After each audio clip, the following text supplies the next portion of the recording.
أعوذ بالله من الشيطان اللعين الرجيم بسم الله الرحمن الرحيم الحمد لله رب العالمين والصلاة والسلام على سيد الأنبياء والمرسلين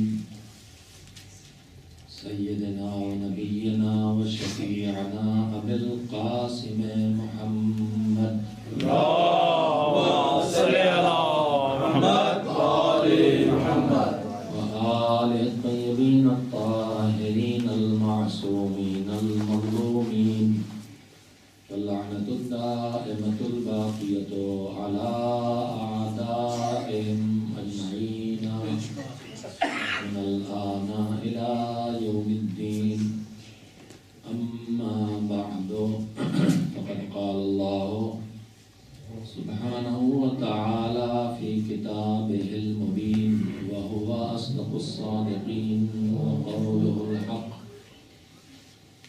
بسم الله الرحمن الرحيم يا أيها الذين آمنوا كتب عليكم الصيام كما كتب على الذين من قبلكم لعلكم تتقون صلوات بجے محمد اللهم صل على محمد وآل محمد ماہ مبارک رمضان الحمدللہ کہ ایک بار پھر ہمیں اس کی برکت حاصل کرنے کا موقع ملا ہے اور اللہ نے جو ماہ مبارک رمضان میں ہماری زندگی کے لیے آسانیاں رکھی ہیں اور جو پچھلا بگاڑ ہے زندگی کا اسے ٹھیک کرنے کا موقع دیا ہے اس سے ہم ایک بار پھر فائدہ اٹھا سکیں. ہم اور آپ اپنے گھر میں نہ جانے کتنی چیزیں استعمال کرتے ہیں اور یوز کرتے ہیں جن کے لیے لکھا ہوتا ہے کہ ان کے اتنے دن کے استعمال کے بعد مثلا گاڑی ہے تو اتنے ہزار میل اتنے ہزار کلومیٹر چلانے کے بعد یا اتنی مدت کے بعد اس کو سروس کی ضرورت ہے. کیوں سروس ضرورت ہوتی ہے؟ اس لیے کہ کہیں کوئی واشر کٹ گیا ہے، کہیں آئل یوز ہوتے ہوتے پرانا ہو گیا ہے، کہیں کسی پرزے میں کوئی خرابی آ گئی ہے ماشاءاللہ. اور اسی طرح سے صرف گاڑی اندر سے ہی نہیں بگڑتی ہے بلکہ چلتے چلتے کہیں ڈینٹ ہوتا ہے، کہیں خروچ لگتی ہے، کہیں کوئی باہر سے مار دیتا ہے، پچک جاتے ہیں.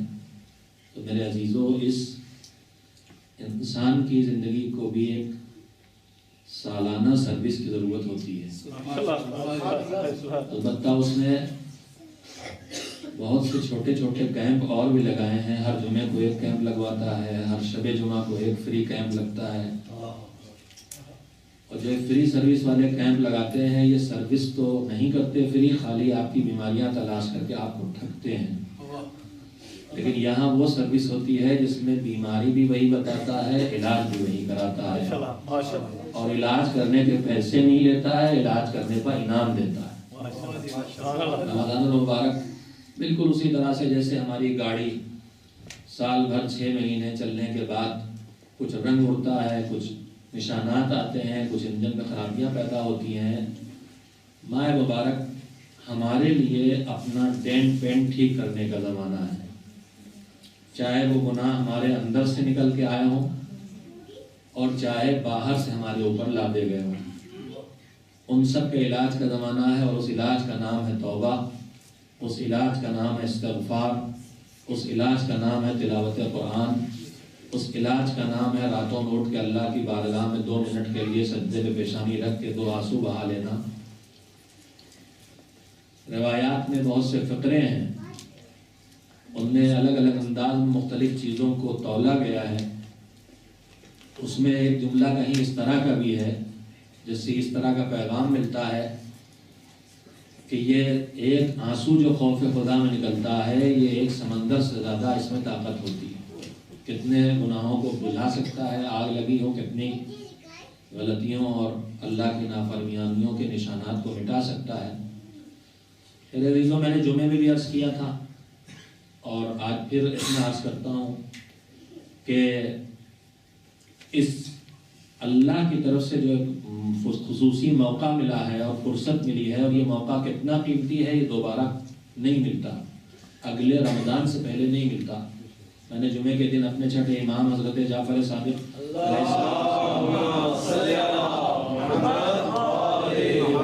کا ایک جملہ آپ کے سامنے دہرایا تھا، میری بہنیں اس وقت موجود نہیں تھیں اور میرے بھائی بھی ہو سکتا کچھ نہ رہے ہوں، میں ان کے لیے دوبارہ کہتا ہوں، ہم اپنی لغزشوں اور گناہوں کی بخشش کے لیے جب کوشش شروع کرتے ہیں تو ہمیں کہیں کہیں یہ دکھائی دیتا ہے کہ اب یہ گناہ کیا ہے تو اس کے لیے یہ گناہ اتنا بڑا ہے کہ 2 رکعت غسل کرو پہلے۔ آپ دیکھیں گے توبہ کے باب میں تو بعض گناہوں کے لیے مسلسل گانا سننا، اس کی توبہ کا بھی طریقہ میری انداز مطابق روایات میں بتایا امام نے، پہلے غسل توبہ کرو، اس کے بعد 2 رکعت نماز پڑھو اور پھر اس کے بعد استغفار اور توبہ کرو۔ تو گناہوں کے اعتبار سے توبہ کے طریقے بھی الگ الگ ہیں، کچھ گناہ صغیرہ ہیں، کچھ گناہ کبیرہ ہیں، کچھ ہلکے گناہ ہیں، کچھ بھاری گناہ ہیں۔ تو ان میں سے انسان کس گناہ پر کب توبہ کر کے اللہ کی بارگاہ میں قبولیت تک پہنچ جاتا ہے اسے خود معلوم نہیں ہے، لیکن ہمارے چھٹے امام کا ایک عجیب و غریب ارشاد ہے اس رمضان کے سلسلے میں۔ رمضان میں آپ کو کوئی سفر نہیں کرنا ہے، کہیں جانا نہیں ہے، بلکہ کچھ کرنا نہیں ہے۔ روزے کا مطلب ہے کہ کچھ نہیں کرنا ہے، روزے میں کچھ کرنے کا نہیں مسئلہ، روزہ رکھنے کے لیے کچھ کرنا نہیں ہوتا ہے، کچھ کھانا نہیں ہے، کچھ پینا نہیں ہے، کچھ بولنا نہیں ہے، سب نہیں نہیں نہیں ہے۔ اور ساری عبادتوں میں کچھ کرنا، اور اس میں ایک بڑی اور بھاری اور بہت زیادہ ثواب والی عبادت ہے حج۔ لیکن حج میں انسان کو سفر کرنا پڑتا ہے، کنبہ چھوڑنا پڑتا ہے، زحمتیں اٹھانا پڑتی ہیں، پیسے خرچ کرنا پڑتے ہیں۔ ان ساری زحمتوں کے بعد آدمی حج پہ جاتا ہے، اور حج کے بھی جب ارکان حج شروع ہوتے ہیں تو اس میں سب سے دشوار وقت ہوتا ہے میدان عرفات میں آدھا دن 9 ذی الحجہ کو شام تک غروب تک گزارنا۔ تو وہ عبادت بھی ہے اور یہ روزہ بھی ایک عبادت ہے جو گھر پہ ہو رہی ہے۔ امام فرماتے ہیں کہ اگر اس پورے مہینے میں رمضان کے کوئی انسان اپنے گناہوں کی بخشش نہ کرا سکے تو اس بدنصیب کے لیے اب بس ایک جگہ بچتی ہے کہ وہ حج کرنے جائے اور 9 ذی الحجہ کو میدان عرفات میں جا کے توبہ کرے۔ یعنی یہ گناہ جو سال بھر ہم توبہ ان سے کرتے بھی رہتے ہیں اور گناہ بھی کرتے رہتے ہیں، دونوں کام ہوتے ہیں۔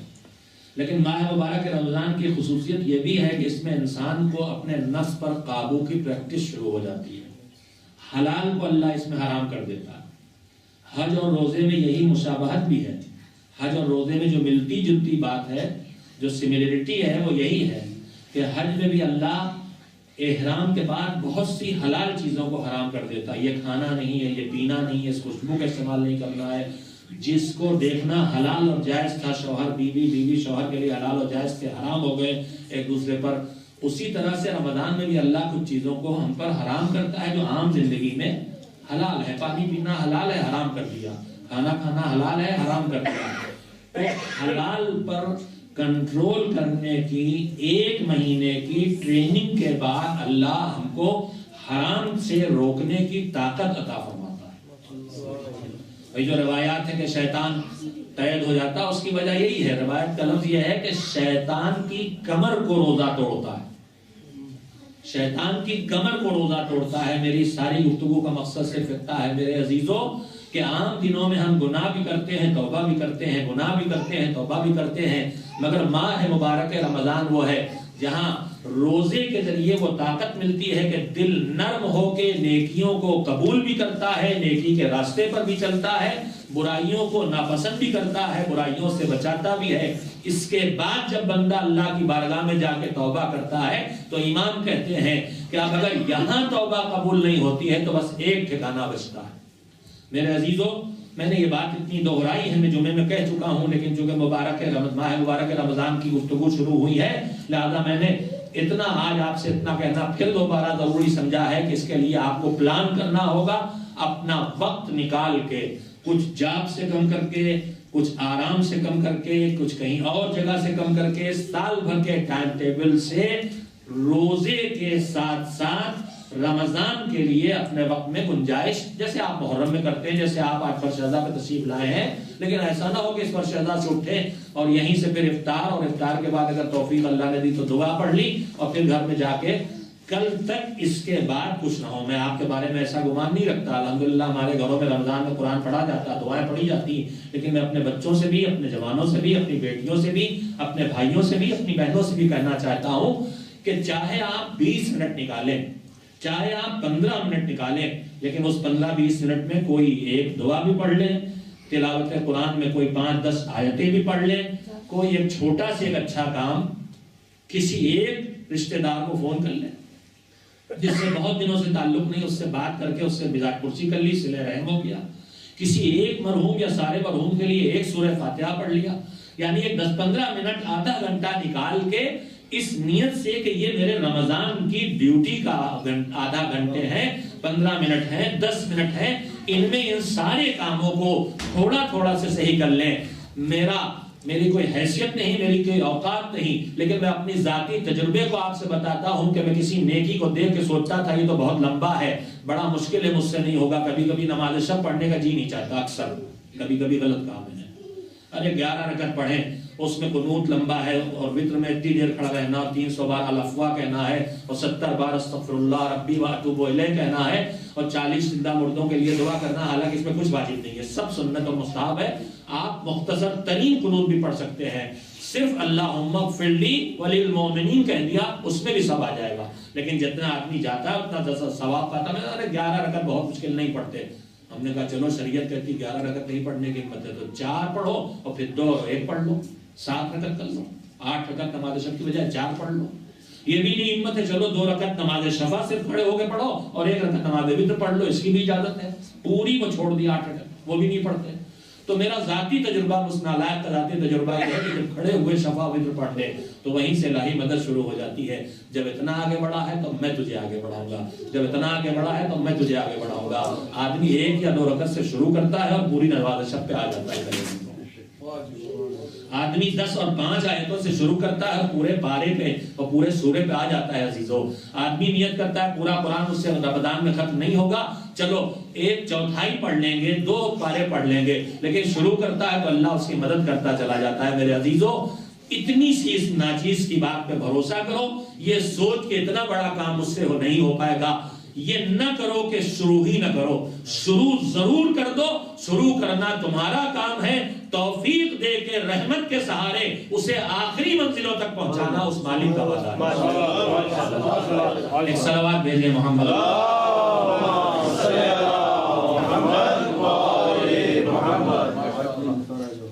میرے عزیز کو پہلا دن ہے، ابھی تھوڑا تھوڑا ایڈجسٹمنٹ ہوتا رہے گا، سب ٹھیک ہو جائے گا انشاءاللہ۔ ابھی اندر سے بھی ہمارے یہ سب اندر سے بھی پھاڑ پھاڑ چل ہی رہا، ادھر شیطان دھکا مار رہا ہے، ادھر رحمان کہہ رہا آگے بڑھ، روزہ رکھ، تلاوت کر، زیارت کے لیے کھڑا ہو، کار خیر کرو۔ افطاری میں بحث ہو رہی ہے کہ کس دن کی لکھوائی جائے، کوئی دیکھ رہا ہے کس دن لوگ زیادہ ہیں، کوئی خدا نہ خواستہ یہ بھی دیکھ سکتا ہے کس دن کم ہے۔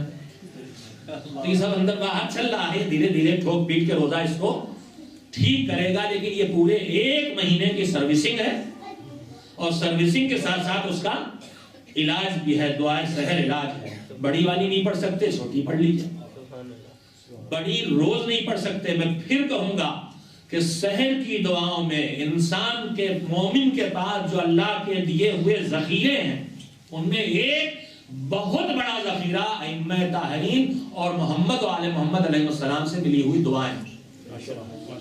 ہم بہت کم پہنچے ہیں اس ذخیرے تک۔ ہمارا دعا منتخب کرنے کا طریقہ کیا ہوتا ہے؟ جب کوئی آفت دنیا کی آئی تو اب مولوی صاحب سے پوچھا، مولوی صاحب بیٹا نہیں ہو رہا، بتائیے کون سی دعا پڑھیں؟ اب مولوی صاحب بھی ڈھونڈ ڈھانڈ کے سب پھوڑ کے کہیں سے نکالیں گے بیٹا پیدا کرنے کی دعا۔ کچھ نہیں کہا، آنکھ کی بصیرت جاری بصارت، ان کا کچھ سمجھ نہیں آتا۔ جوشن کبیر میں دیکھا وہاں اب سر الناظرین اور نور الناظرین آیا، آنکھوں کا نور ہے، کہا یہ والا بند 100 مرتبہ پڑھو۔ توفۃ العوام میں پڑھ لیجئے، توفۃ العوام میں، یا وہ دوسری ہمارے یہاں 36 وظائف الابرار۔ مصنف کون تھا غریب، اس کا نام بھی باقی نہیں رہ گیا، اس لیے کہ ہر ایک نے اتنا قلم اس پہ چلایا ہے کہ جو اصل لکھنے والا تھا اس غریب کا تو نام بھی نہیں رہ گیا، وہ یقیناً بہت مخلص تھا۔ جس کی کتاب آج تک اس کے نام کے بغیر موجود ہے، مگر آپ تحفۃ العلوم میں دیکھیے کہیں لکھا ہے کس کی تصنیف ہے؟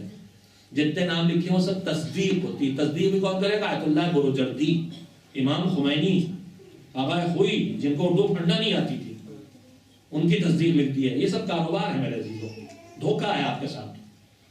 تو خیر میں کہاں سے کہاں چلا گیا. تو اس میں دیکھیے جوشن کبیر میں ہر سیکشن جو 10 ناموں کے ساتھ دعا ہے، یہ ہارٹ کے لیے اچھا ہے، یہ شوگر کے لیے اچھا ہے، اور یہ کڈنی پرابلم ہو جائے تو اچھا ہے. ایک لفظ ڈھونڈا، کہیں قلوب آیا، کہا یہ دل کے لیے اچھا ہے. کہیں نظر آیا، کہا یہ آنکھ کی روشنی کے لیے اچھا ہے. پوری دعا زندگی کے ہر کام کے لیے اچھی میرے عزیزوں. لیکن ہم دعا ڈھونڈ کیوں نکلتے ہیں؟ کسی کو روزی کے لیے چاہیے، کسی کو اولاد کے لیے چاہیے، کسی کو بیماری سے نجات کے لیے چاہیے. مگر معصومین کی دعائیں آ کے دیکھیں، ان وقتی ضرورتوں کو انہوں نے نظر انداز نہیں کیا ہے، لیکن اس کے ساتھ ساتھ انہیں میں سکھایا ہے زیادہ قیمتی چیزوں کے لیے کبھی دعا نہیں کرتے. ایمان کی دعا، ایمان پر موت تک باقی رہنے کی دعا، محمد و آل محمد سے مودت کی دعا، ان کی اتباع کی دعا، اور موت تک نہیں اگلی نسلوں میں مودت دے کے جانے کی دعا، صراط پہ آسانی سے گزرنے کی دعا، برزخ میں راحت سے زندگی بسر کرنے کی دعا، معرفت کے دلوں میں پیدا ہونے کی دعا، اللہ سے دوری سے نہ پیدا ہو، قربت پیدا ہو، اس کی دعائیں. اور ایسی نہ جانے کتنی دعائیں جو ہمارے دماغوں میں نہیں آتی ہیں، معصومین نے ہمیں ان تک پہنچایا ہے اپنی دعاؤں کے کلمات کے ذریعے. میں آپ سے گزارش کروں گا پورے مہینے میں ایک بار صحیح مگر سحر کے وقت دعائے ابو حمزہ صومالی، مفاتیح الجنان کتاب کا نام ہے، اس میں ترجمے کے ساتھ موجود ہے.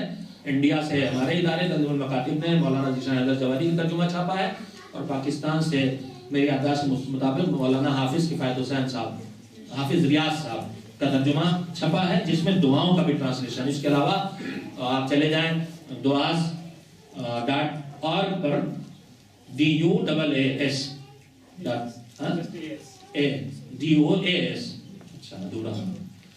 DUAS.org پر سب آپ کو ترجمے کے ساتھ مل جائیں گے. کم سے کم پورے مہینے میں رمضان کی ہر دعا ایک مرتبہ پڑھنے کی نیت کریں، تاکہ ایک بات تو پتہ چلے ہمارے معصومین نے ہم کو کیا دیا.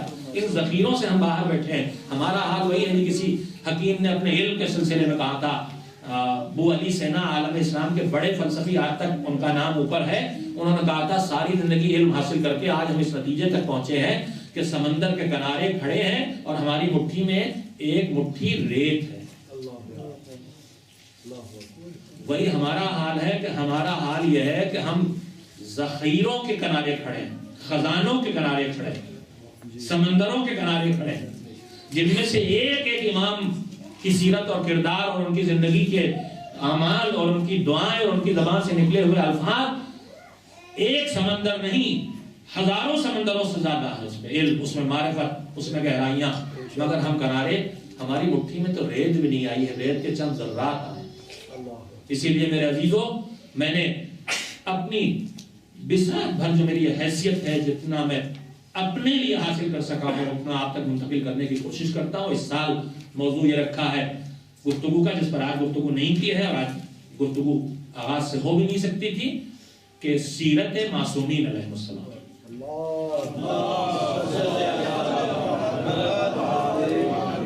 ابھی پہلے آدھے پہ تو سلوات بھیجیے، دوسرے والا بھی ہے. سیرت معصومین علیہ السلام ایک، اور سیرت معصومین کی روشنی میں ہماری زندگی. سیرت معصومین، سیرت اہل بیت، سیرت محمد و آل محمد، اور ہماری زندگی محمد و آل محمد کی زندگی کی روشنی میں. یعنی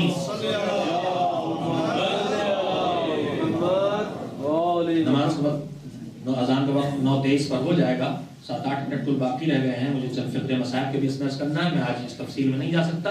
یہ مقصد، دو مقصد سے میں نے یہ بات رکھی ہے.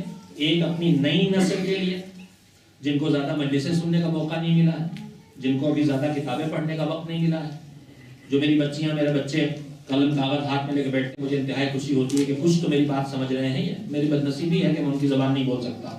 اگلی نسلوں کو اس کے لیے تیار کرنے کی کوشش بھی کر رہے ہیں انشاءاللہ، کہ وہ یہ زبان بولتے ہوئے آئیں جو ہماری اگلی نسلوں کی زبان ہے. ایسے علماء ہمارے مدرسے میں الحمدللہ ہم دینی تعلیم کے ساتھ ساتھ حوزوی تعلیم کے ساتھ ساتھ انگلش اسپیکنگ کے ساتھ، رائٹنگ اور اسپیکنگ کے ساتھ، اور جو کمپیوٹر کورسز ہیں اچھے خاصے وہ سب کرا رہے ہیں، اللہ اس کو کامیابی عطا کرے. لیکن میرے عزیزوں میں بہرحال بد نصیب ہوں کہ میں اپنے اگلی نسلوں کی زبان نہیں بول سکتا. ان سے یہ کہوں گا کہ تم کم سن ہو، تمہارے لیے بڈھے طوطے کو پڑھانا مشکل ہے، تم مجھے انگریزی سکھاؤ یہ مشکل ہے، لیکن تم میری زبان اردو سیکھ سکتے ہو. اس کے لیے یہی تمہارے باپ دادا کی زبان بھی ہے، یہی تمہارے ماں باپ کی زبان بھی ہے، اور یہی فی الحال دین کی زبان بھی ہے. ابھی انگلش میں اتنا مٹیریل اتنا میٹر دین کا نہیں آیا ہے کہ وہ سفیشینٹ ہو اور اس میں پڑھ کے آدمی دین کو سیکھ سکے، اور وہ ان ہاتھوں سے بھی نہیں آیا جن پہ بھروسہ کیا جا سکے. انگلش کا 90% میٹر ادھر سے آیا ہے جو بھروسے کے لائق نہیں ہے. انقلاب کے بعد اب اسلامی علماء کی کتابیں ٹرانسلیٹ ہو پائیں، ورنہ اسلام کو تو دشمنان اسلام نے ہم تک پہنچایا. لہذا فی الحال یہ دنیا کی زندگی میں برزخ کا دور ہے. برزخ کا مطلب ہوتا ہے کچھ ادھر کچھ ادھر. لہذا اس نسل کو دونوں زبانیں سیکھنا چاہیے، اردو، گجراتی، پنجابی، عربی، فارسی، جو ان کی نیٹو، جو ان کی مادری زبان ہے، جو ان کی مدر ٹنگ ہے، اور اس کے ساتھ ساتھ انگلش تو ان کو آتی ہی اور انہیں بولنا ہی اور سیکھنا ہی ہے. تو میں بہرحال اس کے لیے شرمندہ ہوں، لیکن میں کوشش کروں گا کہ نئی نسل کے لیے معصومین کی زندگی کا ایک ایسا تذکرہ کر سکوں جس سے وہ کچھ نہ کچھ اپنے معلومات میں اضافہ کر سکیں، اور اپنے ہر بھائی اور ہر بہن کے لیے معصومین کی زندگی سے ہم اپنی زندگی میں کیا نور لا سکتے ہیں، کیا روشنی پیدا کر سکتے ہیں، زندگی کا کون سا سبق سیکھ سکتے ہیں، کون سی خرابی دور کر سکتے ہیں، کون سی خوبی اپنی زندگی میں بڑھا سکتے ہیں، اس کی کوشش کی جائے. میرے عزیزوں، یہ ماہ مبارک رمضان کی مجلسیں ہیں، ان میں آپ کو وہ جو ہماری ایک اصطلاح ہے کہ آج مجلس بڑی زوردار تھی، تو یہاں زوردار ہونا بھی نہیں چاہیے، چھتیں بھی کمزور ہیں. یہ مجلسیں والی نہیں ہوں گی زوردار والی، میں پہلے سے آپ کو خبر کیے دے رہا ہوں. یہاں سیکھنے سکھانے والی مجلسیں ہونا ہے انشاءاللہ. اور میں سمجھتا ہوں کہ اس سے زیادہ زوردار کچھ نہیں ہو سکتا کہ ہماری زندگی میں ایک برائی گھٹ جائے، ہماری زندگی میں ایک نیکی بڑھ جائے. اس سے زیادہ زوردار زندگی کچھ نہیں ہو سکتی کہ سیرت معصومین کی کوئی روشنی ہمارے کردار میں آ جائے. ہمارے گھروں میں جو تاریکیاں ہیں گناہوں کی یا غلط اور باطل خیالات کی، ان کو کچھ کم کر لیا جائے. میں اپنی گفتگو کو یہیں پہ روکنے پہ مجبور ہوں، اس لیے کہ وقت ختم ہو گیا ہے. میں ایک خوش نصیبی کا تذکرہ کرنا چاہتا تھا کہ اللہ نے ہمیں انتہائی بہتر نصیب دیا ہے. خلقت آدم سے لے کے آج تک جتنے انسان پیدا ہوئے ان میں سب سے اچھا نصیب اللہ نے ہم کو دیا ہے. لیکن اب اس خوش نصیبی کو آج پیش کرنے کا وقت نہیں ہے. طویل گفتگو میں وقت ختم ہو گیا. کل سے انشاءاللہ میں اس تذکرے کو شروع کروں گا. زندگی معصومین کی زندگی اور ہماری زندگی معصومین کی زندگی کی روشنی میں، سیرت معصومین اور ہماری سیرت اور ہماری حیات اور ہماری زندگی سیرت معصومین کی روشنی میں میری گفتگو کے دو ملے جلے پہلو رہیں گے انشاءاللہ. میرے عزیزوں، آسمان میں ایک سورج نکلتا ہے، اس کی کتنی روشنی ہے؟ اتنی روشنی ہے کہ پوری زمین پر پھیلی ہے، پورے چاند کو روشن کیے ہے، اور اس کے بعد پورے سورج کے گرد جو لاتعداد سیارے ان سب کو روشنی دے رہا ہے. گرمی بھی روشنی بھی، اور کہیں کوئی کمی نہیں پڑتی. اب کوئی آدمی کہے کہ دیکھیے ہمارے گھر میں اس کمرے میں تو بالکل بلیک آؤٹ ہے، تاریکی چھائی ہے. ہم نے کہا تاریکی تو ہے. کہا پھر آپ کو غلط سورج روشنی دیتا ہے. تو ہم نے کہا بھائی آپ نے ہر دروازہ بند کر رکھا ہے، ہر کھڑکی بند کر رکھی ہے، ہر ونڈو پہ پردے ڈال رکھے ہیں، تو سورج کی روشنی کا قصور ہے یا آپ کے روشنی کے آنے کے دروازے بند کر رکھے ہیں؟ آپ سوچ رہے ہو میں کہہ کیا رہا ہوں؟ میرے عزیزوں، میں کہنا یہ چاہتا ہوں کہ آسمان کا ایک سورج جن کے طفیل میں پیدا ہوا ہے، انی ما خلقت السماء مبنیۃ ولا ارض مدیۃ ولا قمر منیرا ولا شمس مضیٰ، یہ روشن سورج ہم نے اہل بیت کے لیے پیدا کیا.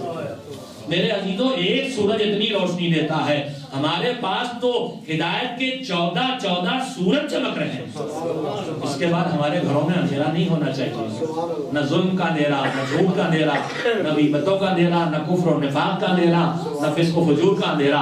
اگر کوئی رکاوٹ ہے تو ہمارے گناہوں کے پردے ہیں جو پڑ گئے ہیں دلوں پر. ان رکاوٹوں کو دور کرنے کی ضرورت ہے، اور یہ روشنی اندر آئے گی اور آتی ہے، چھن چھن کے آتی ہے، مگر آتی ہے میرے عزیزوں. بالکل اندھیرا بھی نہیں الحمدللہ، مگر ماہ مبارک رمضان ان پردوں کو اٹھا دینے کا وقت ہے، اس میل کو صاف کر دینے کا وقت ہے، دلوں کو نرم کر کے اچھی باتوں کے قبول کرنے کا وقت ہے.